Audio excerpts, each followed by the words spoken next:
બાજુ વાવ થરાદમાં સુવી ગામના રણ વિસ્તારમાં પાણી ભરાઈ જતા ભારે નુકસાન પહોંચ્યું છે। મીઠા ઉદ્યોગ સાથે સંકળાયેલ લોકોને આર્થિક ફટકો પડ્યો છે।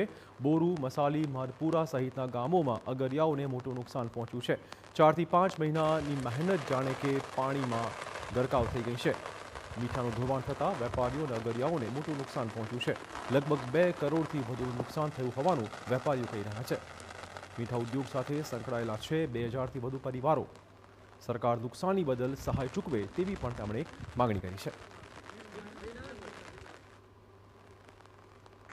છેલ્લા 2-3 દિવસથી સુઈગામ તાલુકામાં અતિભારે વરસાદ થવાના કારણે મીઠા ઉદ્યોગમાં ખૂબ મોટું નુકસાન ગયેલ છે।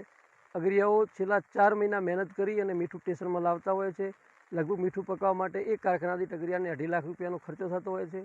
અત્યારે 20 થી 25% મીઠાનું ધોવાણ થવાના કારણે અગરિયાઓને ખૂબ મોટું નુકસાન ગયેલ છે। સરકારશ્રીને વિનંતી કે અગરિયાઓને મદદ કરે।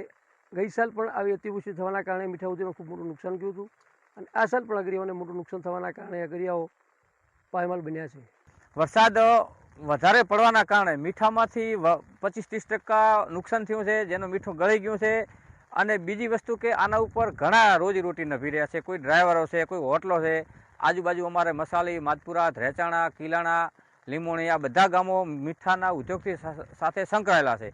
અને સરકારશ્રીને વિનંતી છે કે ગઈ વખતે અમને કોઈ નુકસાનનું વળતર મળ્યું નહોતું, પણ આ વખતે અમે એમને વિનંતી કરીએ છીએ કે આમનું કાંઈક અમારું નુકસાનનું પેટે વળતર પેટે કંઈક અમને આપે તો એના કારણે અમને આવતી સાલ રણમાં જવામાં પણ કોઈ જાતની તકલીફ ના પડે। અને આ વખતે આ 2-3 દિવસથી વરસાદ પડવાના કારણે રણની અંદર પાણી બધા ભરાઈ ગયા છે। જે અમારા બોરિંગ હતા એ બોરિંગને બોરિંગ બધા ફેલ થઈ ગયા છે ને પાળા બધા આખા ધોરાઈ ગયા છે।